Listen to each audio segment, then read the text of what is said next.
Welcome to PENCHA live on West Coast Radio 95.3.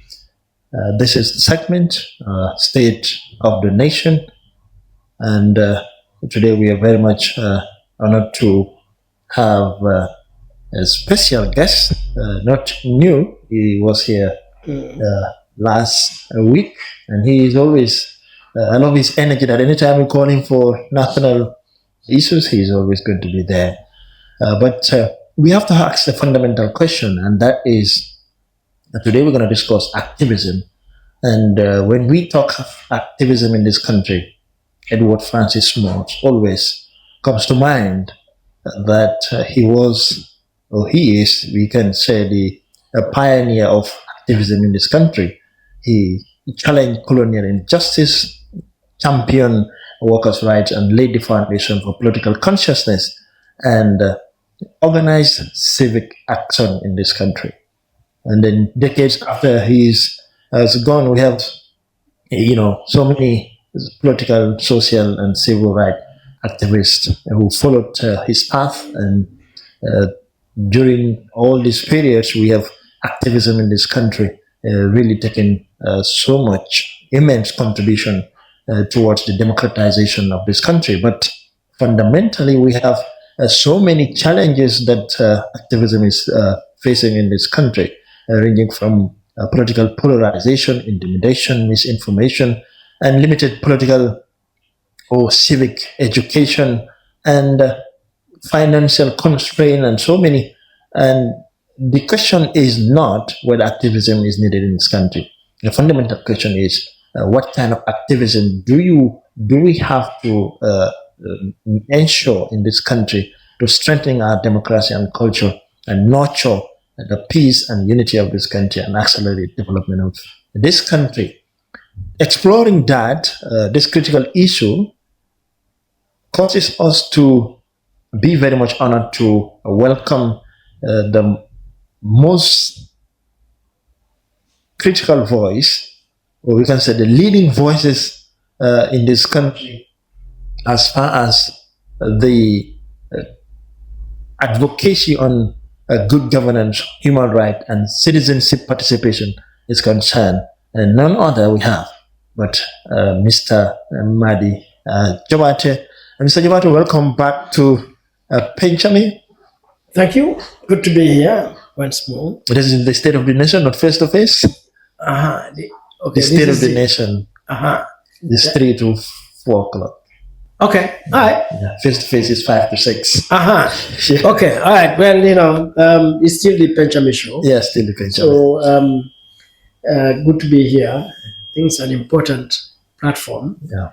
I hope more of our citizens are listening to it. I'm not sure whether there is a WhatsApp group for it. Yes, no. Yeah, maybe you need to consider that.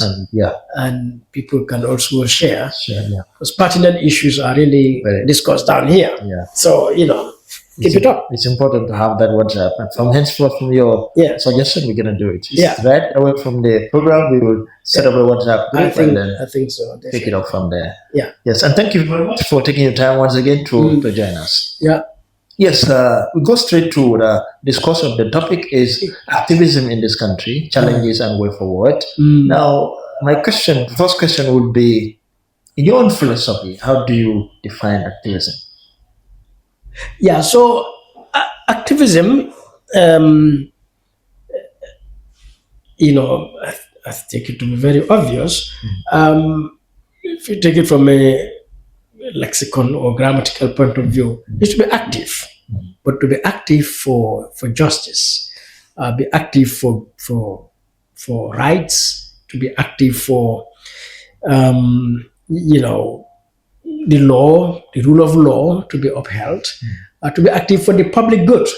Yes, and active in the sense that every citizen, every human being should be willing and ready to take a position to stand against anything that is unjust or that is corrupt or that is abuse, not just by the state, but in your home, in your workplace, in the community, in the marketplace, in anywhere you are you should be an individual who is willing and ready to stand against oppression, exploitation by whoever, and stand for justice. So the act of doing that, in my view, is what is activism, which I connect to citizenship, which I connect to humanity. That is to say, if you're a citizen, I feel naturally you should be an activist, because you should not see injustice and close your eyes and keep quiet. Yeah. If you're a human being, I feel naturally your religion, whether you're Muslim or Christian or any other religion, puts an obligation on you to, one, do the right, but also to prevent wrong. And to the greatest extent possible, to fight against wrong. So it's like activism is another form of worship, if you look at it that way. Because if you look at it that way. So because for me, it defines citizenship. It defines faith. After all the theories, after all the laws, the values, whether it's culture or religion or law, are all set up. Now they have to be applied. The application of those things, because we've got to apply them, is you and me as citizens, as human beings who should practice these things. So the act of practicing those, for me, is activism. So this is why, Sheriff, sometimes I get surprised, even shocked, when people say, MADI JOBARTEH, human rights activist.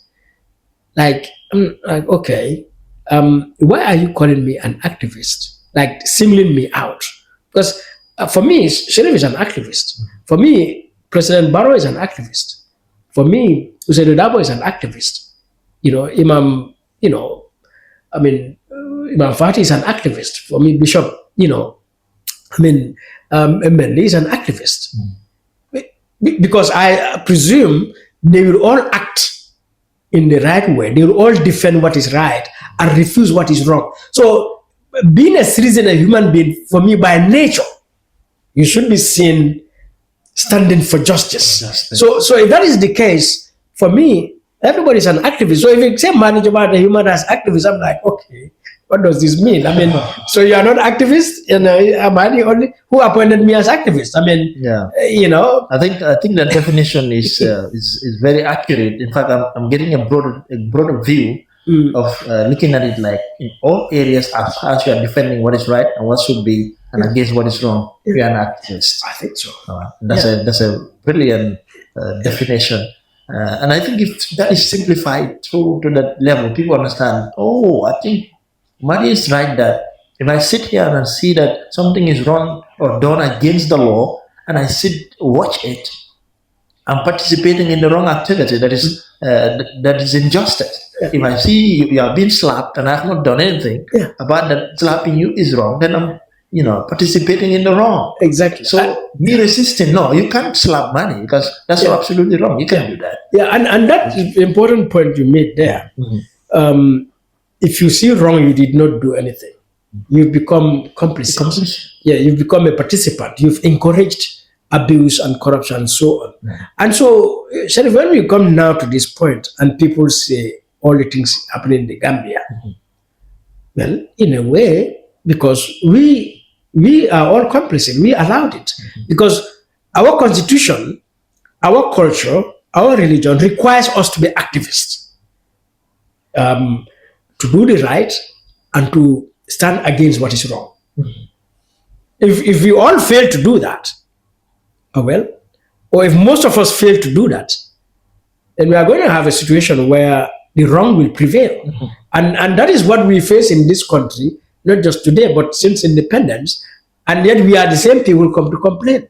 Why can't you all be activists? And assume your activism role. I think if you all assumed our activism role in practice, I think that will be a very just and very advanced country. Yeah. So that is to say that every citizen, just like Frank Fanon who said, like every generation must discover its responsibilities, duties, and its mission, either to fulfill it or betray it. Betray. And that is to say, every citizen has to be active in ensuring the Constitution is defended, and anything that is wrong is stood against to ensure that the society prevails, the Constitution prevails. And when you say that every citizen should play that responsibility, it reminds me. So in the formation of the United States, they had this thing called Constitutional Conference in Philadelphia, trying to kind of structure these United States. So these so-called founding fathers at the time meeting in this Congress. So people came, ordinary people, to the outside the conference hall, hoping, thinking, asking, what kind of United country are we going to have? So, so one of the founding fathers came out of the hall, and an old woman, asked him. I said, "What kind of country are you giving us?" And this man answered, said, "A republic, if you can keep it." Now, Sheriff, I'm not a fan of the U.S. I mean, particularly the U.S. regime at all. But in their history, also you find a lot of inspiring things there. I mean, and this is one of them. He said, "A republic, if you can keep it, if you can keep it." So what does that mean? It means every citizen has to have a personal and collective responsibility to say, we want to safeguard this republic, that the right, what is right prevails, that the rule of law prevails, that there's justice, there's equality, and all of those things. And so in the Gambia too, we can say the same, that at the end of the day, why did we fight to gain independence? Because we said we want to have a republic, to be on our own, and that means to take care of ourselves. So we come down 61 years today, and then we see the poverty, the deprivation, the injustice, the inequality, the corruption, and all this, bad governance that cuts across this country. Then that means we have not kept our republic as we should. That is, we have not been that activist. And I hope citizens understand this, so that everybody getting up every day and fighting to keep this republic until night, and you go to bed tomorrow, you wake up and continue the thing. Yes, you have been in this journey almost, I can say, your entire life, being active to ensure the right thing is done. And if you had to assess the challenges you face personally and also generally, what are those challenges? Yeah, so the challenges, we can look at it from this point of the society. I think there is a huge lack of political awareness. Political awareness in terms of people being aware of their citizenship, and that is to say, being aware of their rights and duties as citizens and as the sovereign owners of this country. And because that is so important in order for people to get the empowerment necessary to now defend and keep this republic. So that has been a very big challenge, the lack of it, or the low level of that political awareness. And but Thomas Sankara made a point: if a soldier without political education is a virtual criminal. I like to rephrase that to say a citizen without political education is either a potential criminal or a potential victim. Yes, because you will be manipulated, used to become a criminal. You will be corrupt and you'll be used as a thug. But at the same time, because of the lack of political awareness, you also will be denied your rights. Your rights will be trampled upon, and that we have been experiencing since independence to date. So you become a victim. It can be poverty, that is, we are all victims of it, and so on. So that political awareness is so fundamental that we have. And we've never undertaken that issue very well since independence, and probably one can say until when Doi emerged in 1986. And then, of course, later, when the National Council of Civic Education was created, but even there, severely under-resourced and limited in the way civic education, was being done and has been done until now. So that lack of political education has been a challenge. But to say also the general background, socio-cultural beliefs, which in a sense, the civic education is supposed to address that, that about citizenship, about responsibility to country, so that people are not bogged down by cultural beliefs that hold that, government is Mansa. Yeah. And, God makes one a president. I think there's a belief system that is. Yeah. Really So that belief system, and in which they go into religion and try to bring it in, and so it has disempowered people. All right, and of course the cultural situation, the patriarchy in our society. I mean, the caste system, which also generates the ethnicity issue, the tribalism, so that people assume it's about family or tribe or even religion, and so all of those negativities have all remained within our socio-cultural space, which has impacted heavily on our political space. And the cumulative effect of all of that is they disempowered the people, because they prevented the people from getting the awareness they should have. But even where they get the awareness, it prevented them from having the organization they should create, they should have, in order to have the ability to influence things towards justice, towards public good.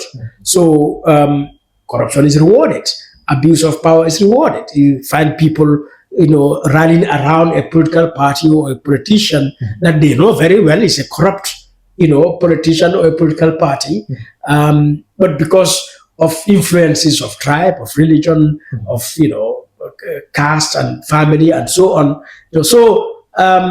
It now makes it difficult, therefore, to combat all of these things, because then people get selective. That I can protest against this this issue because it concerns these other people or group.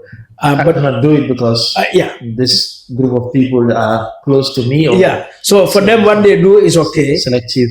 So and then of course politically the partisanship comes again. So truth now is about party.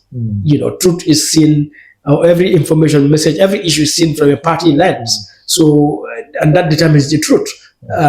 So you can see how governments have been disempowered severely. So that people cannot fight for justice, cannot stand for public good, particularly on a consistent, constant way. And so I think these are the challenges we face. And other things, you can go further to look at the economic, even the technological impact of all of these things and so on. But I would say these are the challenges. Looking at also because usually when you tell government or power that is wrong, that is not right, usually you are intimidated to keep you silent. Have that ever been a challenge? Oh yes, I mean, because one, people haven't developed democratic values in this country, and that is the ability to be to accept divergent and dissenting opinion, which is very important if you are going to progress, for any country to progress, that people accept that. So, given all of that, for the cultural issues I've talked about, I faced that challenge. So you criticize, say the president, and it is seen as insult, as disrespecting the president, when that is not the case. In fact, I remember 2017, I used to refer to the president as chief servant, because, I felt coming out of that dictatorship, but also since independence, there is a need to change the mentality of Gambians towards the state. How they perceive leadership too. How they perceive leadership, to change that mentality, more or less to decolonize the minds of our people. That the president is not Mansa or Ngu, which is what we normally just say easily. That the president actually is our servant. Yes, I mean, so that I was using that term, sort of education for people to realize, but chief servant, what does that mean? But even going further, to put that into our languages, to say Minda, the president is our Mindan, the minister. And some people find that offensive. Yeah. All right. But and I've been in conversations with people on that. I said, but what name is there to call a president in our language? Because it's not Mansa. Yeah, it's not Mansa. That's extreme. That's extreme. It's not Mansa at all. It's not a Ngur at all, and so on. So, and I said in our constitution, it talks about public servants, public officials. How do you define public servants in our local languages, or public official? So the only way you can say they are servants of the people, and a servant is a Mindan. So if anything, the president is the Mindan of the people. The minister is the Mindan of the people. The IGP, the National Assembly member, and everyone else who is in public office, they are just Mindan. And but if you're in a socio-cultural setup in this country, the connotations they give to titles, because socio-cultural, when it's a Mindan, is some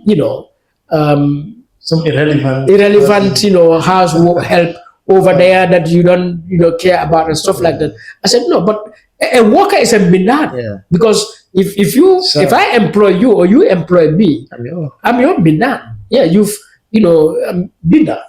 Yeah, you've written me as as a contract. Yeah, so that's where the word is from. Yeah. So effectively, every worker is a Mindan. It's a contractor. You took contracts. It's a contractor. He's been contracted. So I mean, the president. That's the only way. So I have faced that backlash. And well before. I mean, even during the German days, I've had this argument with people, my mom particularly. But you don't say what the president is saying is not true. Say that is insult. You are insulting the leader. Now, of course, you can understand the angle she is coming from. I said, no, we are not operating on that angle. Yes, I mean, and even if you are operating on that angle, the president also, if you have to abide by our values, is supposed to tell the truth. He's not supposed to tell something that is not true.